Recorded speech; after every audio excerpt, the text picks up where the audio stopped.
Magandang hapon po sa inyong lahat. Ito po si Dr. Jeff Ho. Nandito po tayo sa clinic at ituloy po natin yung ating live consultation. No? Okay. Natay pasyente sa tubang nako, meron tayong pasyente sa harap ko. No? Lalaki at parang siguro pwede na siya walang kuryente sa bahay ninyo, no? Bakit po? Ha? Bakit po? Bakit tumawa kayo? Ha? Okay lang ba na i-ano ko sa... Wag na. Naiya siya. Kasi hindi niya alam yung joke ko na pwede walang kuryente kasi ang kintab ng ulo niya. Ha? Kaya pala. Parang may sariling generator na kayo sa bahay. Mas malakas pa ito ata kaysa solar eh. Anyway, bakit nagpakalbo po kayo? Mainit kasi doon. Mainit.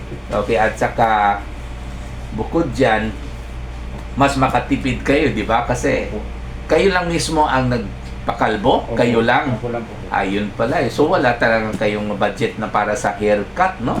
Good. Kasi ang haircut natin ngayon nasa 80 pesos na eh, no? 100. 100 siguro pag may aircon siguro, ewan ko lang ha. Tayo doon lang tayo sa mura eh. Kasi mura ang ating singil sa clinic eh. So syempre kailangan magtipid tayo. Magtiis rin tayo para ang makikinabang yung ating mga pasyente dahil sa pagtipid natin, sa pagtiis natin, pwede na konti lang ang singil po natin. Katulad ng sinabi ko kanina, ang singil po natin ay 60 pesos lamang, 60 lang po since March 1, 1997. Sa umpisa, July 5, 1995, 50 pesos po yung singil natin. Kasi ang minimum sahod noon nung 1995 ay 105 pesos. Ha? Okay? Kung magsingil po tayo ng prevailing rate noon which was 100 to 150 pesos, wala nang matira pag-uwi ng pasyente para pambili ng gamot. Kaya ang singil po natin ay kalahati lang po sa minimum na sahod, no? 50 pesos lang po. Tinaas po natin ng 10 piso 2 years later, that was March 1, 1997, para dagdagan po natin yung sahod ng ating secretary. Ayun. So, anyway, ilang taon na po kayo? 47 daw. 47. Okay. Ano pong trabaho ninyo? Sa ang number daw. Kidnapper? Kidnapper? Tindero. Drug lord? Ay, Tindero. naiiya kasi siya eh. Nag-alangin na magsagot at tindero po kayo. Huwag kayo maiiya. Kay tindero, basta malinis yung trabaho natin, hindi tayo nagdadaya, hindi tayo nagnakaw, huwag tayong mahiya. Okay? Kaysa naman sasabihin natin na malaki nga ang kita pero galing sa pagnanakaw, di ba? Katulad ng council or vice or senate diyan sila dapat mahiya. Public servant nga pero nagnakaw sa publiko, masama po yan. Kaya kayo, huwag kayong mahiya magsabi tindero po kayo. Saan po ang tindahan? Diyan malapit dito. Starlight po. Ay, Starlight. So, matagal na po kayo doon. Tagal. Ilang taon na po kayo? 30 years. 30 30 ha? So, magkano na pong sahod ninyo? Minimum pa rin? Minimum. Minimum pa rin? Hay nako. I'm sure, kumita siguro ang mga tindahan ngayon pag tumagal ng 30 years. Di ba? Common sense po yan, di ba? Pag break even, ang may-ari siguro, isasara siguro nila yan. Pero pag kumita, tuloy-tuloy.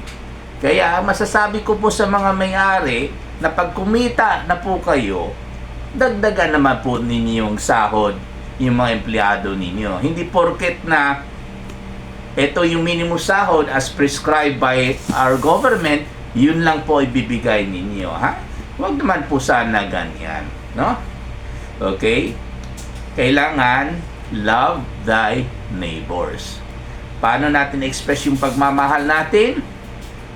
Dagdagan po natin yung sahod nila para mas magkaroon sila ng mas maraming pagkain at masustansya ng pagkain. Lalo pag maraming anak ang ating mga empleyado. Ilan pong anak ninyo? 3. Tatlong, dami. Asawa, isa lang. Isa lang. Ayun. Ilan taon na po yung eldest ninyo? 25. So, nakatapos na po ng college. Tapos na. Okay. Nagtatrabaho na po. Opo. Okay. Yung youngest ninyo, ilan taon na po? 22. 22. Sunod-sunod yan. Ano? At least, okay na kayo. No? Nakatapos na po ng college or nasa 4th year college po yung youngest ninyo? Tapos na sana pero nagbalik. Nagbalik ng nag-iba ng kurso siguro. Ibang course. Sayang, no? Hindi nakapasa ang una. Okay, sige. So, ang problema po natin ay Makati po ang kanyang ayun. So, sabi ko nga sa kanya i-video ko, isama ko siya sa video kahit yung ulo lang niya, ayaw lalo ito, yung kati niya nasa malapit sa puwet. Lalong ayaw nito, hindi na tayo magkapaalam nito.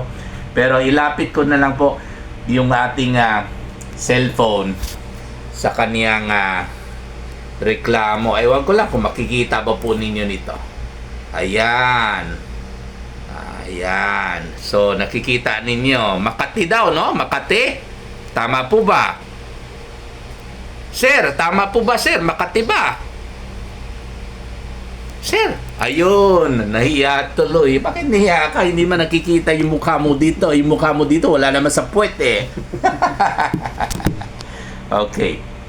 So, ayun nakikita po natin na namamaga at para may mapa. No? Yun po ang tawag natin na urticaria. Dahil po sa allergy, no? Kung sa pagkain, dahil sa pagkain, dapat buong katawan dapat, Okay? As a general rule, no? Kasi sa pagkain, pag kinain natin, ma-absorb yung kinain natin, syempre, dala-dala ng dugo sa buong katawan, like for example, manok, okay? At allergic tayo sa chicken protein. Syempre, dala-dala sa buong katawan, ng dugo. Syempre, pag lalabas yung kate, dapat sana buong katawan, di ba? Okay? Pero pag allergic lang tayo sa, for example, deodorant, syempre, dito lang kakate, no? Ang tawag natin is contact dermatitis, di ba? Hindi naman siya lalabas dito sa mukha kasi hindi naman tayo naglalagay ng deodorant sa mukha, di ba? Pag allergic tayo sa bagong perfume natin, syempre, dito ang kakati kasi dito natin nilalagay yung perfume, di ba? Okay? Pero pag dito lamang, dito lang ba yung kati ninyo? Walang ibang lugar? Pati sa kabilang puwet, ganun rin. Meron konti lang. Konti lang sa right. Sa left, Yan. mas marami ito sa left. Sa ibang parte ng katawan, wala. Wala. Okay. Ilang araw na po ito? 3 araw. 3 araw. Sa unang araw po na experience kayo ng kate, yung sinuot ba po ninyo ay parang bago underwear? Hindi. Na hindi ninilabhan? Hindi. Or kaya nakapinong araw na po yung underwear ninyo, hindi araw-araw. Ayun. O baka naman hinalikan po ito ni Mrs. Hindi po nagsisipilyo si Mrs. Mahilig pa sa puwet mo si Mrs. Joke lang Okay. So pag dito lang po, syempre magsususpecha po tayo dahil sa kanyang underwear na maaring baka hindi talaga totally malinis pagkatapos ng paglaba, no?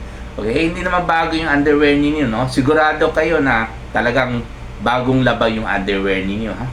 First time lang po ba nangyari ito? First time lang? First time. Ibig mo sabihin, first time lang kayo hinalikan ni Mrs. sa puwet? So anyway, pag dito lang po, ang suspect po natin yung nasuot niya, no? Hindi naman hinalikan ni Mrs. Siyempre, pag halikan kayo ni Mrs., pakisabi lang po sa mga Mrs. ninyo, magsipilyo naman sila bago maghalik, ha? Okay? So, pagdating dito, pwede naman kayo mag-inom ng diphenhydramine, 1 capsule 3 times a day for 5 days. Okay? Dagdagan po natin na prednisone tablet. Ito po yung mga kontra sa kate, 3 times a day rin for 5 days. At saka magdagdag rin na naman tayo ng cream. Okay? Kasi hindi naman malawak yung apektado na balat, no? So, of course, madali rin maubos yung cream kasi medyo balikatang puwet ninyo, no? Masarap ata yung puwet ninyo. Joke lang. Okay? So, mag-apply na lang kayo ng kahit 2 times a day lang, umaga at gabi. Siyempre, pagkatapos ng pagligo, ha? Okay? Sa umaga pa kayo naliligo o sa gabi? Umaga. Okay. Pero huwag niyo kalimutan maligo ulit kayo sa gabi. Lalo pag galing sa trabaho. Huwag kayong maniwala sa mga matatanda na bawal maligo pag galing sa pagod, galing sa init, galing sa pawis, galing sa walang tulog. Ha? Okay, galing sa ulan, bawal, hindi po bawal. Ha? Wala po masama sa tubig. Kasi po ang balat po natin ay waterproof. Hindi po mapasukan ng tubig. Bawal lang po maligo pag ang gagamitin niyo na tubig ay galing po sa kanal. Ayan. Ha? Kaya huwag kayong maniwala sa mga matatanda. No? Nawasa naman ang ginagamit niyo sa pagligo, di ba? Yung pag-inom, nawasa rin, di ba? Ininom niya yung nawasa. Pumasok yung nawasa na tubig sa loob ng katawan. Bakit patatakot tayo na daanan lang ng nawasa na tubig yung balat natin sa puwet, di ba? So, common sense should tell us na hindi talaga bawal maligo. As a matter of fact, kailangan maligo tayo pag galing tayo sa trabaho or sa eskwelahan. Ha? Pagdating sa bahay, diretso kaagad sa banyo at maligo kaagad para matanggal lang lahat ng mga pawis, alikabok, mikrobyo, usok sa balat po natin. Maraming salamat po.